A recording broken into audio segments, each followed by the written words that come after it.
everyone, it's Jessica Honegger, founder of the socially conscious fashion brand Noonday Collection, and this is the Going Scared podcast, where we cover all things social impact, entrepreneurship, and courage. This week continues our Restart series, where we talk through what it means to get back in the saddle again, to pick the map back up again, to start over again, to restart after maybe you've stopped and you've lost some of that momentum. And today's conversation with Danielle Walker is a story of restart. Danielle is the author and photographer of the New York Times bestselling cookbook Against All Grain, and her newest cookbook, Eat What You Love, is out now. She's actually going to be visiting Austin next week. So if you are an Austin listener and you want to win a couple of VIP tickets, go check out my Instagram stories today to find out more about that. I would love to see you there.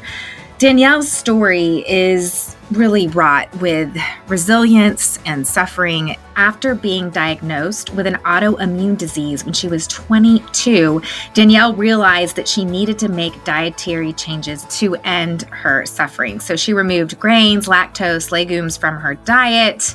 She became a blogger, a speaker. But honestly, her story for me was so empowering because oftentimes we listen to doctors or we read something online and we don't really listen to our bodies and take charge and make changes and listen to our bodies again and take charge and make changes. And that really is what Danielle's story is all about. So even if you haven't suffered from an autoimmune disease, I think you're going to be really inspired by our conversation today.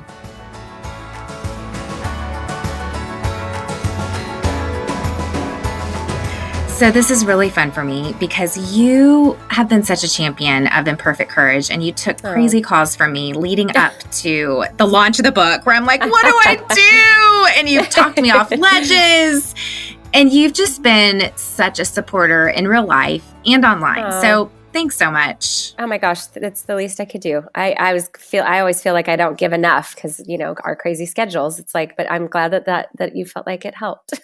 Oh, are you kidding me? Anyone who hops on the call that's in the middle of craziness, like launching your own book, which by the way, I was at Barnes & Noble last night in Austin and it was front and center on a front table. Yay. That's awesome. So give us the 101 real quickly about what your brand is. Yes. Sure.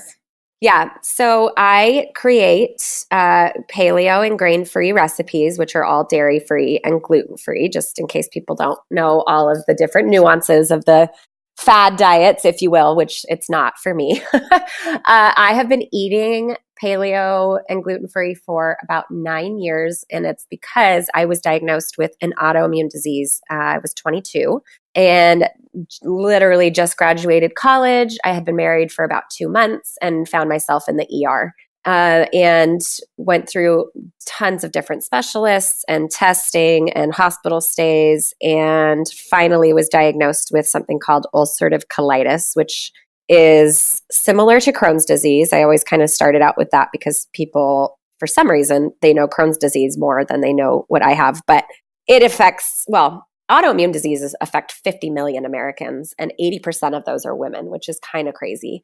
Wow. And unfortunately, it's trending more towards young women in their 20s and 30s. It used to be like men getting diagnosed in their, 50s. And so I was kind of sent out the door with a bunch of medications and essentially told, you're going to live a normal life. And as long as you take these medications, and I, 22 years old, I am seriously type A, had my whole life planned for me, had like what my career was going to be and how many kids I was having and when my kids were going to be born. And I mean, it was like, I had it all planned out. And so I looked at my doctors after my diagnosis and just kind of, that was my first question. Can my life plan still happen? And they all said, yep, just take the medications, you'll be fine. And I was like, okay, well, I'm like, I guess this isn't too bad if you're saying that. They did say it's not curable. You'll have it for life. And so, But they didn't even mention diet. No. Oh my gosh, no. I mean, didn't mention it, just prescribed me a bunch of stuff. I went home, didn't even talk to me about they didn't tell me anything about what the disease was. Essentially, they gave me the name and that was it. I had to come to learn and research on my own. First of all, even the words autoimmune disease, didn't know what that was, didn't know that that's what I had, didn't know that that meant that my immune system was essentially overactive and attacking my own body. And then they didn't talk to me about the symptoms. Like they didn't, I would have hoped that they would have sat me down and just said, hey, here's what this is going to look like. Because my first, what they call flare up, caught us so off guard. I had no idea what to expect. I thought I was dying, but which I did end up almost dying.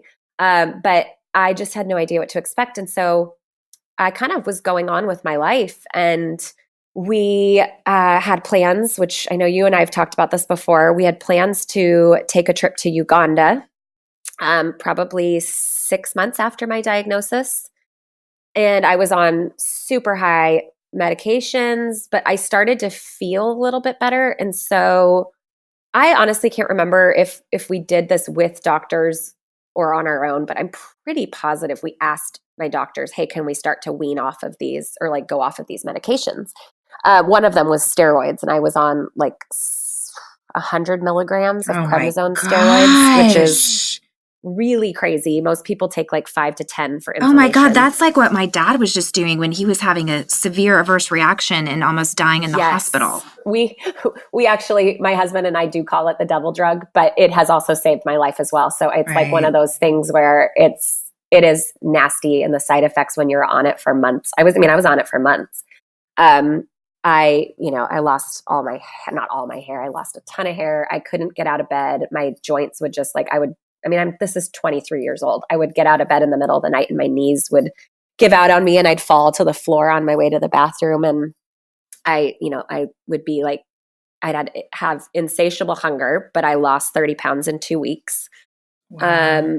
I couldn't sleep. Like prednisone makes you not when you say I can't sleep, like some people are like, I was up and like asleep a few times during the night. Now I'm like, I was watching Cartoon Network, I remember, at like 3 a.m. because you just don't sleep. You just are like this crazy wired person. And then I was crazy. Like it makes you crazy. It makes you crazy. I mean, I was like hallucinating, and I was my emotions were all over the place, and I was angry, and it was nuts. So, anyways, all that to say, my symptoms started getting better. And so we went off of it. But what I didn't know and what doctors didn't tell me was that you have to wean very slowly. You go through crazy withdrawals, and my heart, like I would wake up thinking that I was having a heart attack because my heart was going crazy, and like just really, really high resting heart rate. And I mean, like we're talking like 120, like crazy. I just did not feel like myself.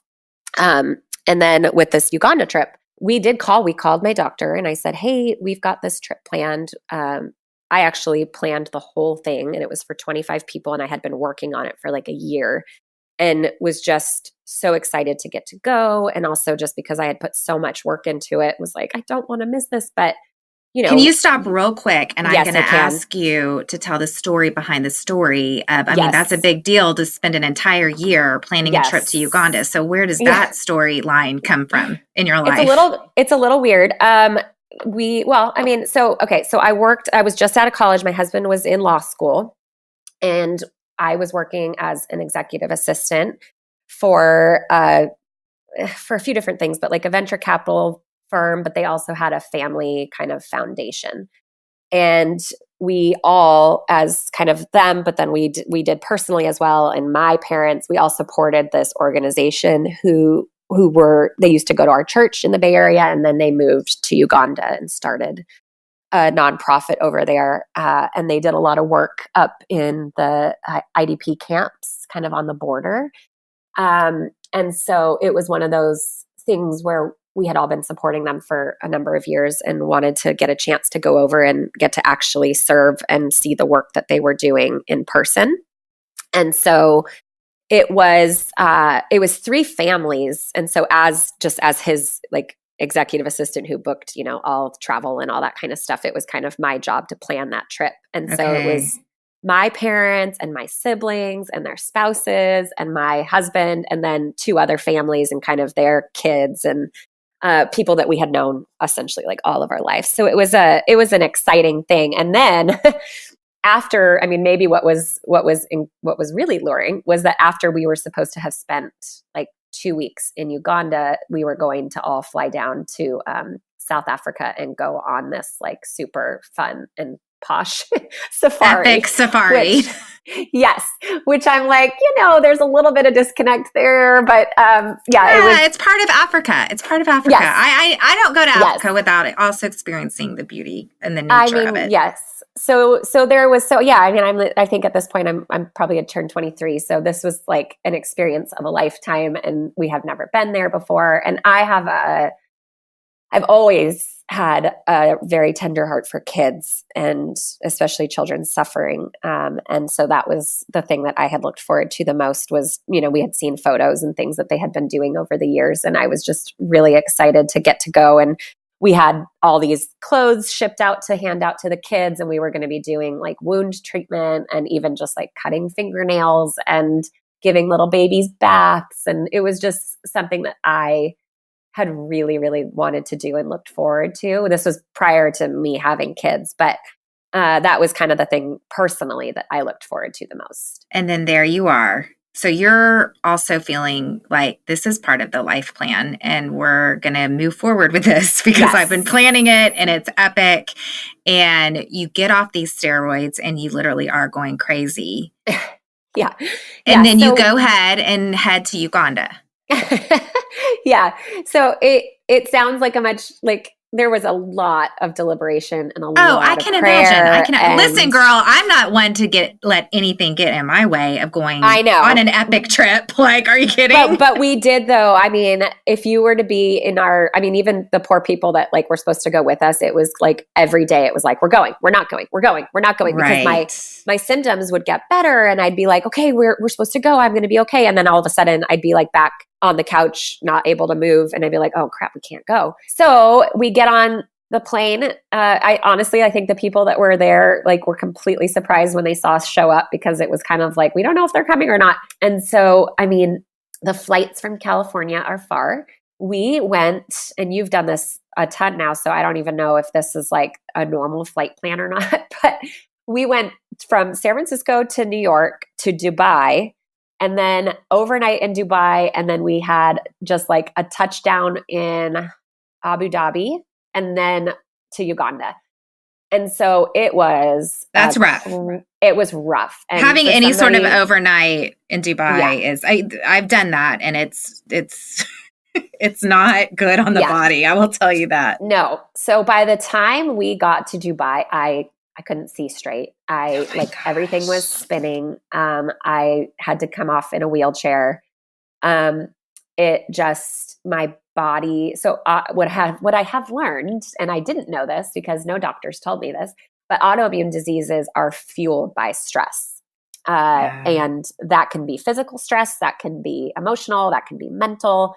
Anything that causes stress can cause your autoimmune disease to flare up and to get worse. And so I think just the lack of sleep and being on an airplane and, just all of that, and probably internally stressing too about going there, and what that might mean and how I might feel and just, all of that. And probably even the stress of like, should we go and should we not go? That I'm sure all of that just built up and made things so much worse. So we continued and we went, and we were supposed to have spent like 3 or 4 days in Kampala at a hotel before heading up the long drive up to the camps. And so we spent some time at this hotel, and I just deteriorated so quickly by the first night there.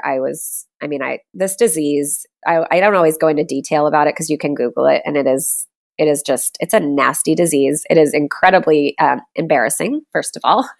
Any disease that's digestive related is just, as like a young 20-something woman. That's just gotten married. Yes, that's just got, let me tell you, my husband and I got close quick. Yeah. He's had to, he's seen things that no wife ever wants their husband to see. It's like worse than childbirth. So we called this friend, the guy, who was running this organization, and just were like, my husband and my dad, who's there, are just like, she is so sick. What can we do? Where can we go? And thankfully there's this hospital that's in Kampala that has a doctor that was from the UK. So he had been there for like 14 years and moved over there to try to just help the community there. And so he was Western trained. So I checked into a 2-room dirt floor, hospital in Kampala. And long story short, I was there for about 9 days, and he had never seen a case as severe as mine, and everything that they were doing wasn't working. And he just essentially said, you need a blood transfusion. Oh my gosh. And you need to get back to the United States. So we started the long journey home. Oh my gosh. So we went home, and when we got back to New York, I mean, there's so much in there, obviously, that is way too long to talk about on this, but just during that time there and everything. But by the time we got to New York, I couldn't fly from New York to San Francisco. We had to get a hotel room and oh my gosh, sleep over. And I mean, I'm talking like being wheeled through the airport in wheelchairs by, airport people to get on and off of planes because of all those layovers again. And it was traumatizing. That's to say the least. You probably blocked out some of it. It's been something that's always broken my heart because, Uganda for me represents so much hope, and it's the birthplace of Noonday. And then for your story, it's like the complete opposite. And I've always just like hoped for you someday to get to revisit or reframe or get to also experience the beauty of what Uganda can be. Because I'm sure right now it's still all trauma. You know what? It's getting better. And I know we talked about this. I do hope and believe that there will be a like redeeming trip there one day where I'll get to, I mean, I'm not like, we would see the recap videos, when you go on like a quote unquote missions trip, they always film it and they put together this amazing like reel of your time there with all this super inspirational music. And every time the group that traveled would show it, I would just be in tears because not only was the trip traumatizing for me, but then we missed everything that my heart was so excited to get to do. And so I felt like, I mean, I couldn't even be around them when they would talk about their experiences because I felt so left out, first of all, but just so heartbroken that I, got all the way there and didn't get to do and serve the people, like the things that I really wanted to be able to do.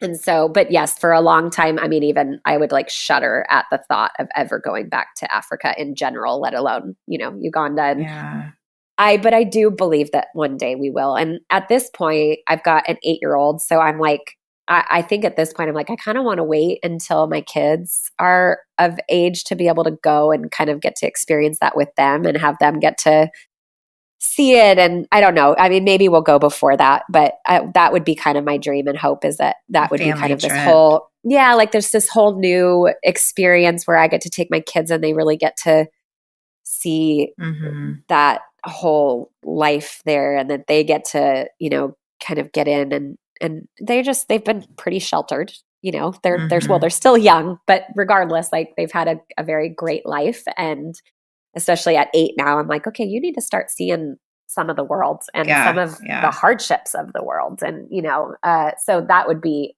kind of my dream, is to get to do that with them and get to go and kind of redeem that whole. Well, I can't wait. You keep me posted. I will. I will. Wait. Okay, so you get back from this trip. At what point did you kind of take charge and realize, okay, the medical care is not getting me anywhere. The doctors aren't giving me answers. What was your process of kind of empowering yourself to heal? Oh my goodness. It's a long one. I mean, it's like a couple years of a process. So I'll condense it as much as I can. So we get back from, we landed on the ground. We couldn't get into the doctor the specialist in San Francisco that we had been fighting, by the way, which this is what's so crazy to me. So, I mean, we're in Uganda. I'm literally almost dead. I'm not kidding. Like when I say that, this is not me being like, I'm dramatic. No. Right. If you know anything about like hemoglobin counts, as a woman, we're supposed to be somewhere around like a 14 to 15, and my hemoglobin was at a 7. I'm pretty sure like 5 is dead. It's like it's pretty crazy. So we had been calling the specialist in San Francisco because at this point, by the way, we were so fed up with my doctor who was like, yeah, go to Uganda. You'll be fine.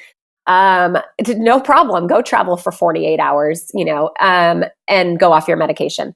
And then that doctor, by the way, also while we were in Uganda, went on vacation and didn't tell us and had no like backup doctor for us to talk to. So we're sitting there like, with just 2 kids that are 23 years old, having no idea what's going on and trying to get in touch with our doctor from Uganda back to the States. And he's like just out of office. He's like sitting drinking a Mai Tai in Hawaii.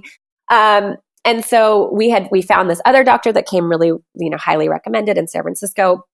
And we're calling him, from Uganda and saying like, my husband, I just remember hearing him, like I'm like practically unconscious in a bed. And I just remember hearing him being like, she is so sick. Like we're going to fly back. We need her to get in. And they're like, oh, well, we can see you in 2 months. And he's like, no, like you don't understand. And so somehow my dad like found somebody that knew him, that knew somebody, I don't know, and somehow got me in. But that is like, wow, so infuriating and frustrating for me that there's these specialists, which I get it. And I get that they've got appointments and they, can only work so many hours or whatever. But we've had this happen before, with our kids and stuff that's happened, or with me and my health. And you're like, they book you and you're like, I can't wait for 8 weeks. I actually need to see somebody. So somehow I got in. So we walked into his office the next morning and he took one look at me, and I was ghost white and could barely walk and was incredibly frail. And he was like, you need to get checked into the hospital immediately. And I'm going to order, blood transfusions for you. And the first blood transfusion wasn't enough, and they had to give me another one. And I was, on like iron IVs and more steroids, tons and tons of steroids. But he was the first doctor that actually sat and talked to us about the disease. Wow. I remember sitting in his office for an hour, and he walked us through like what this disease is and what it means and what the symptoms are and all of that, which was kind of our first like, oh, okay, wow, like this is actually something that's serious. And, but I do remember looking at him that day and said, is there anything dietary that I can do? And he said no. Wow. which became a trend for the next few specialists we saw. But every single doctor I saw said, diet doesn't cause it, diet doesn't cure it, diet can't help it. And so we were like, oh, okay, well, that's discouraging, but okay, like you're the specialist, I'll trust you. So I spent a couple weeks, I think, in the hospital in San Francisco when we got back, and was discharged. And then, that's when I first kind of started just researching on my own. I was like, there's got to be something that I can do to at least help this. Yeah, maybe I still need to be on all these medications, but is there something? And so it was a very slow and long process. It started by me going like all whole wheat and, no like white refined flours and things like that. And then I started going gluten-free, and I saw a little bit of improvement with that, but I was like buying all of this junk in the stores just because it said gluten-free. I'm like, oh, donuts, waffles, pizzas, because it said gluten-free. But in reality, after I started to learn to read ingredients and labels, I was probably eating less healthy than I did before going gluten-free, because I was just buying all this processed stuff. And so I kept researching, and I found some stuff online, really just like chat boards. I don't know if you remember. Yeah, and totally. I don't know if they're still around, but yeah, like Instagram wasn't around. Facebook was brand new at the time. And so there were all these like chat boards on kind of like medical chat boards, but it was all patients talking about their symptoms and what they were doing and what they were on. And yeah, I'll even remember like when you'd have like your signature, and it would be like, your name, when you were diagnosed, and what medications you were on. It was kind of like a thing. And I just remember seeing a few people saying like, I'm eating grain-free and dairy-free. It was actually this diet called the specific carbohydrate diet, which is, there's also the GAPS diet, which is very similar. And just seeing people saying like, I've experienced remission, or wow. I, have been able to decrease my meds, or, all this stuff. And I was like, wow, really? I know the doctors are saying no, but these are real people who have this disease, which first of all, I've never met anybody in person who has the same disease as me. So that was encouraging, just of like, okay, there's other people that are like me. And so that was really kind of when it started. And that was when I was like, you know what? I'm going to try this. And that's a very condensed, because it was a couple of years of dabbling and trying and still getting sick and being in hospitals, and long story. But that was kind of that's really was my first kind of intro into it. Hey friends, I am going to interrupt this awesome conversation for a hot second. You guys know that I am the founder of the socially conscious fashion brand Noonday Collection. And at Noonday, we are passionate about entrepreneurship that changes the world. So we partner with Noonday Collection ambassadors. Ambassadors launch their own social impact businesses. They earn an income and they make a difference for the artisan families that we partner with all over the world. And right now I am sitting with an ambassador, Laura. Laura, I want to hear more about your ambassador journey. Tell me what first drew you into wanting to start your own Noonday Collection business as an ambassador. Yeah, well, I had heard about you and known friends who were doing Noonday. But at that time in my life, my husband and I had just brought home our third child through adoption. We had 2 other children, so all of our kids, 3, 5, and 7. And we just learned that my oldest was going to need some special kind of situations that were going to lead us into a private school, which i.e. means lots of money. And so at that time, I really wanted to stay home with our kids, but I knew that with the private school funding was going to be a little bit of an issue, and I knew I needed a job. But I also needed a job that was right for me. And I loved that Noonday was not only an income, but it was also social impact, and it was also flexible. And tell me a little bit about the impact that your ambassador business has had on your family. In the beginning, I think my kids were maybe a little sad when I would take off for a trunk show or something, but I think within maybe 6 months, they were cheering me on, excited about my business, asking me about it when I got home, realizing that I was not just going to work, but I was also helping people on the other side of the globe, and just seeing them connect the dots that this job is really changing the world. And have you been able to fund your kid in private school? You know what, Jessica? What? I just did the numbers, and 3 kids in private education, and I was able to fund all 3 this year for the first time. Okay, I'm crying. I'm crying on my own podcast advertisement. I cannot help myself. It's been so sweet. It's so inspiring. It's so inspiring. You guys, if you're hearing this and you're like, oh my gosh, I want to change the world. I want to travel. I need an income to help my family, to help with additional income demands on my family. I want you to join us as a Noonday Collection ambassador. Go on over to goingscared.noondaycollection.com.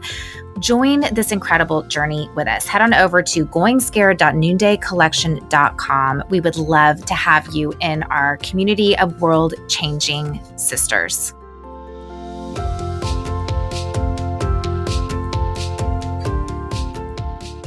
So you go grain-free, and then you eventually experience what level, like what percentage of health would you say you got back to? So fast forwarding a couple of years, I had my son, Asher, who's now 8, like I said, and got really, really sick again. And it's a combination of me not being strict enough with my diet, and then just having a baby and hormones, which I learned again later on happens. But I ended up seeing a naturopath and doing an elimination diet, which was far more strict than any diet I had previously tried, but also still similar and kind of within those lines. And just because of the elimination diet, it ended up looking very similar to a paleo diet, which wasn't really popular or, very, like, nobody had really heard of it at that point. It was still very new. And within 48 hours, my symptoms improved by like 75 or 80%. Wow. Yeah. So, with a digestive disease, it is, trying to think it's much easier to see immediate results just because the food is so correlated to which is crazy that the medical field was saying nothing about food when it's a digestive disease. That's what's crazy to me. And everybody's always like, did you go to medical school, or were you like a dietitian? Is that why you thought about that? And I'm like, no, it was common sense to me. Like, this disease is in my colon, and everything I eat goes through my colon. And is there something that's like, that's causing it to be inflamed or whatever? Like I had no basis, but it just was this little thing in my brain that was like, this has to be related.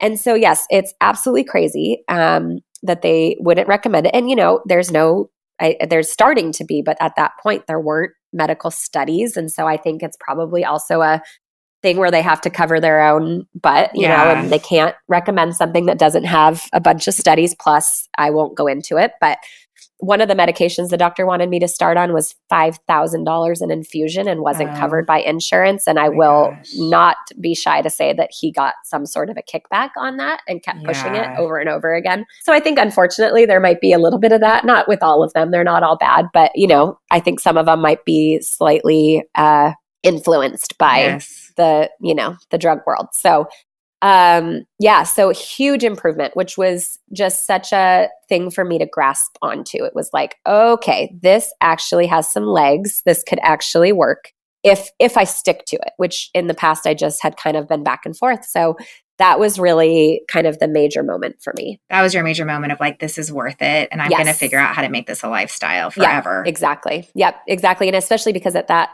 this point, I have this 8-month-old baby, and so in the past it was just me and it was my husband. And it was kind of like, I didn't, I don't want to say I didn't take it seriously, but I kind of didn't. It was like, oh, I'll be okay. Or, I might experience this flare up, but then it's going to get better. And the diet thing, I also just hadn't seen the true effects that it could have because I wasn't sticking to it 100%. But at this point now, I've got this baby who's depending on me. I had to stop nursing because I was so sick. I couldn't see him for 2 weeks when I was in the hospital. My mom and my mother-in-law had to practically move in with us and, stay overnight to help with him because my husband was working and then also trying to take care of me and being in the hospital and being my advocate with doctors. And, so that was also for me, it was like, I have a life depending on me now. And I started fast forwarding to when he's growing up and thinking about these flare-ups that make me incapacitated for, months at a time and thinking, I'm going to have to tell my 6-year-old that mommy can't come to any of his soccer games or, I can't come and see his play because I need to be at home in bed or just those moments that I was like, I don't want to miss out on his life. And if this diet, this way of eating can actually give me my life back and then give him his mom back, then it is 100% worth it. It's interesting. I think about your journey, which is extreme and has to do with a severe disease, but it wasn't until there was an other focused and until your why really became intrinsically motivating to you that you were like, okay, now I have a reason, a mission, a why. And that's what ultimately led you to just really go all in. Yeah. And that's what I tell people. There's a why for everybody, right? And it's a different why. And I had other people in my life that had been you might have experienced this with your dad recently, but when you are sick, everybody's very well-meaning, but everybody has an opinion or an anecdote or, what might be for them. Yes, what worked for them. And it's really wonderful at first, but then it starts to get really discouraging because if it doesn't work for you or you've already tried it and people, come at you thinking like they're your saving grace, it's discouraging and it gets a little bit, you just get tired. And so, I had people telling me, I've heard about this diet, you should try it. And, giving me books. And when you're super sick and you're just overwhelmed and, you're bedridden, sometimes you just don't have the mental capacity for that. And so there were quite a few things that I shelved because I was like, I just can't do it. And somebody else telling me to do it isn't going to make me do it. Yeah. And so when it was my why and kind of what I say is like my light bulb moment, that's when I think it becomes something that can be sustainable. And so I always encourage people to try to find that, like find that thing that you want to latch onto that, that is really important to you, that makes this worth it. And then try to just focus on that. Yeah. And I think that applies for everything. Like for me, I remember I was struggling with depression about probably 15 years ago. I struggled on and off with depression when after I got married, I got mono. And I remember reading that exercising for 30 minutes a day, at least 6 days a week, was just as effective as, I think at the time, Zoloft was maybe the big antidepressant drug. And I'm not saying, I'm definitely not against antidepressants or anti-anxiety meds at all, but I remember going, I'm going to just try this out. Yeah. And that is my why with exercise. Like to me, it's not, people are like, how can you be so disciplined? Your life is so full. And I'm like, it's my anti-anxiety pill. Like that is what it is. Which is amazing. Yes. I mean, that's what it is. That's incredible. Yeah. And that's exactly. You have to stick to that. Yeah. And you get what makes it worth it for you. Yep. So what point then did you decide to go public with your story? Because I think it's okay. It's a little funny that you're like, I got annoyed with people handing me books. And it's like, now you are the book that people are being handed, It's true. But here's the difference. And that's it is actually funny. And I've never really thought about it that way. But the difference for me, and I think maybe why my books have done, I mean, if we're talking success-wise, but why they've impacted people so much is because I have a story. And a lot of the people who were giving me advice or books didn't have that story. And not that they, again, like I said, they're super well-meaning. And I'm sure I probably could have saved myself a ton of time and heartache if I would have just listened to them. But I couldn't connect with them because I'm like, you don't know what it's like, to go through this. And so while I appreciate your advice, you have no idea. And so, let me think here, but I had my son and I quit my job to stay at home. And I had started developing some recipes in my kitchen because the things that were out there at the time tasted like cardboard. And I was like, this is not sustainable. And was just kind of like, I can't do this for the rest of my life. Like I need to have good food or else I'm going to be depressed. Right. Or not be able to stick with it. Yeah. Or I won't be able to stick with it. And so while my son would be sleeping, I would start just like kind of trying to create recipes and just a lot of trial and error. And my husband was like, hey, you should start a blog. And I honestly, I tell this story all the time, but I looked at him and said, what's a blog? Right. Because those were new at the time. Right. And this is in 2010. So blogging was still fairly new. And I didn't know what a blog was. So he set me up with a WordPress blog. And I really just started at the time, just cataloging my recipes. I didn't really write a ton of my story. I just didn't. It wasn't that I was against it. I just didn't. First of all, I didn't know that it would actually have an impact on people. So I was like, I don't need to share it. But over time, it just started kind of coming out as I would write recipes. I would talk about, if I was sick at the time or something like that. And I started a Facebook page to go with it and just really started seeing traction. And I think the biggest thing and the reason why I really started or I continued to do it was because I started hearing from tons of people who were needing recipes that fit within this category that were grain-free and dairy-free for a plethora of different reasons. So, I think what was the most impactful for me and what made me think like, oh, wow, this could actually help people was that it wasn't just ulcerative colitis that people were eating this way for. It was the full array of autoimmune diseases, which there's hundreds, that people were using this diet to help.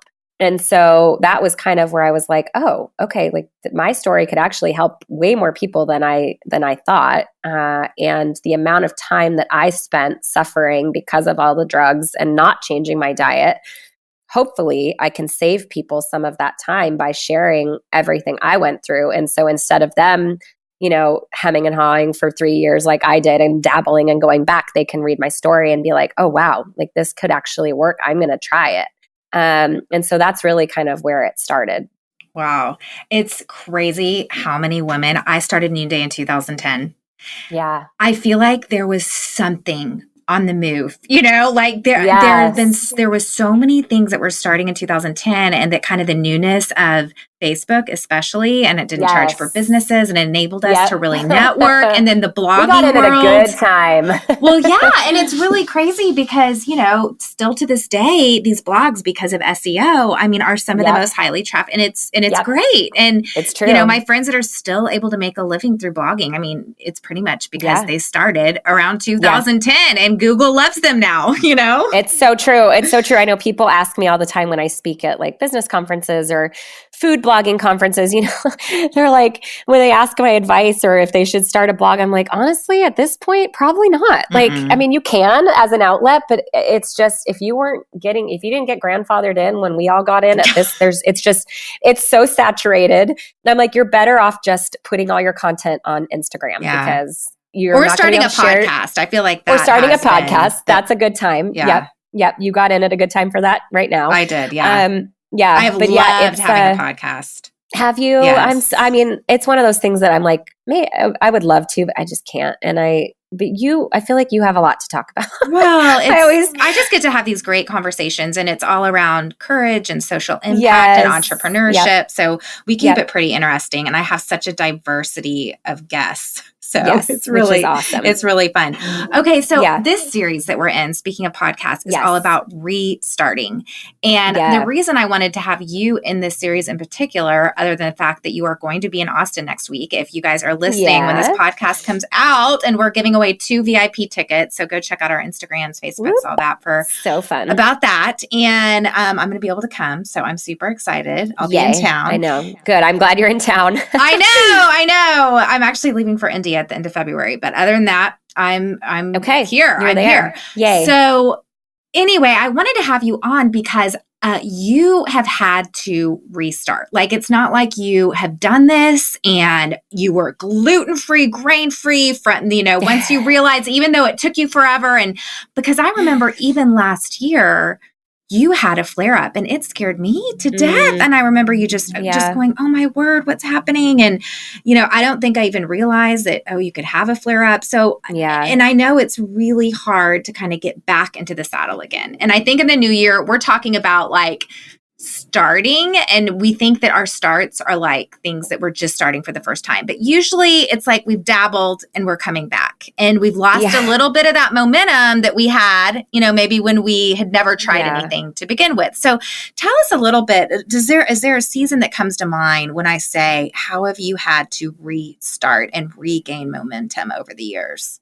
Oh man. Well, yeah. So I have a postpartum flare up. So I had last year when I got sick, I had my baby Kezia, and I get sick, and that one particularly, for some reason, it was very frightening. It was one of those ones where we thought, okay, we're going to end up back in the hospital and having blood transfusions like I used to have before changing my diet. Thankfully, it didn't get that bad, and we were able to get it under control. But every time that happens, and it's particularly hard for me because this is what I base, my business off of. And so when I'm going through that, I go through my own internal kind of fight of like, oh gosh, am I letting people down by getting sick? Which is kind of a crazy thought. Like, I start to think like, am I a fake? Am I preaching this message that's not actually true because I'm still getting sick?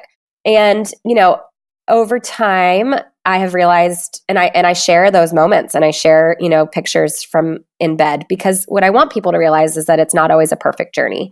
And I don't want people to follow my story and think, and that might still be getting sick, to think like, oh, well, she's perfect and she's not getting sick, so I might be doing something wrong, or maybe I'm not committed enough, or, so, but yeah, every time that happens, I'm in bed for 3 months, and I am going back through all of those times of not being able to take care of my kids, and, having to put some of my business on hold, having to push deadlines for books because I can't get into the kitchen.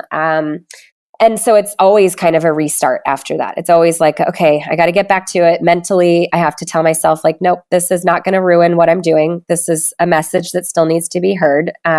This is inevitable because I've had a child, and the stress and everything else that goes along with having a baby just causes this to happen, and the hormonal fluctuations.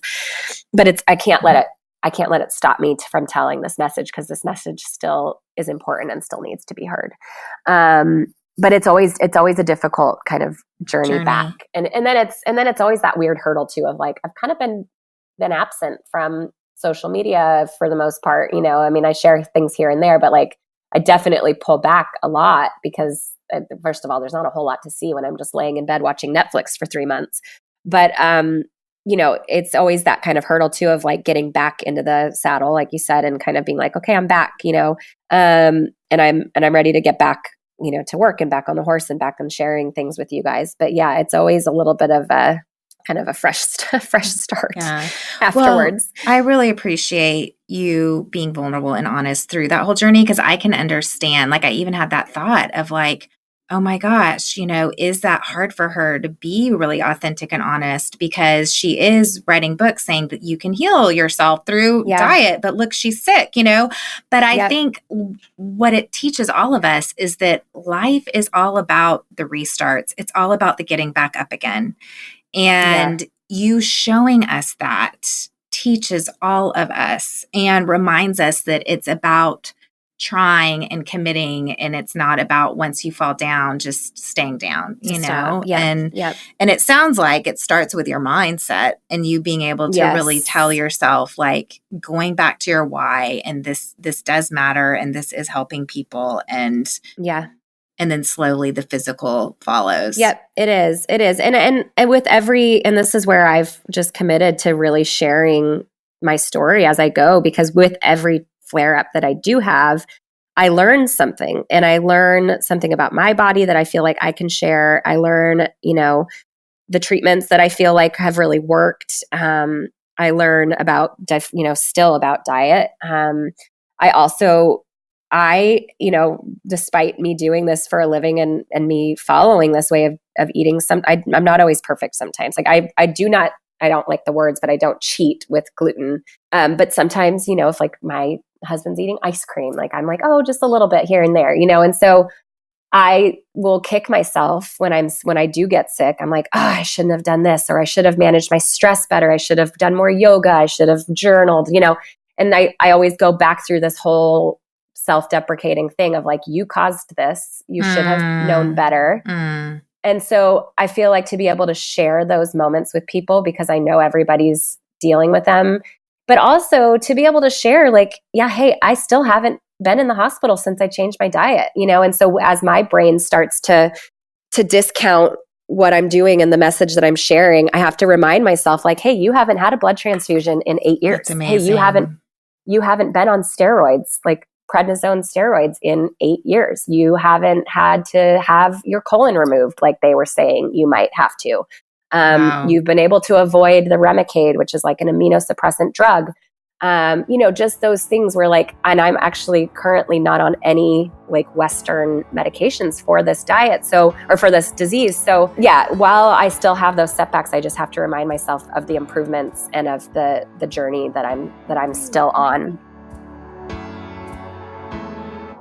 That conversation was really inspiring to me. And to be honest, whenever I kind of fall off the wagon with how I'm eating, or I know I'm eating too much sugar or putting things in my body that don't actually serve me, the first thing I usually do is buy a cookbook or some sort of health book. And there's something about taking in that information afresh that usually reminds me, okay, I believe in this. I'm going to internalize this. I'm going to get back on the saddle again. And I certainly hope that you are committed to health and wellness this year, because as we talked about, we can't give of ourselves if we don't have energy to give. So go check out her new book, Eat What You Love, Everyday Comfort Food You Crave, gluten-free, dairy-free, and paleo recipes. And come find us next week if you are in Austin. I can't wait to see you. Don't forget too, Imperfect Courage is still available. I talked about that a little bit on this podcast. I do talk about my own dieting and food journey in Imperfect Courage. So if this conversation resonated with you, then you were certainly going to resonate with parts of my story in Imperfect Courage. Our wonderful music for today's show is by my good friend Ellie Holcomb. Going Scared is produced by Eddie Kolfholtz, and I'm Jessica Honegger. Until next time, let's take each other by the hand and keep going scared.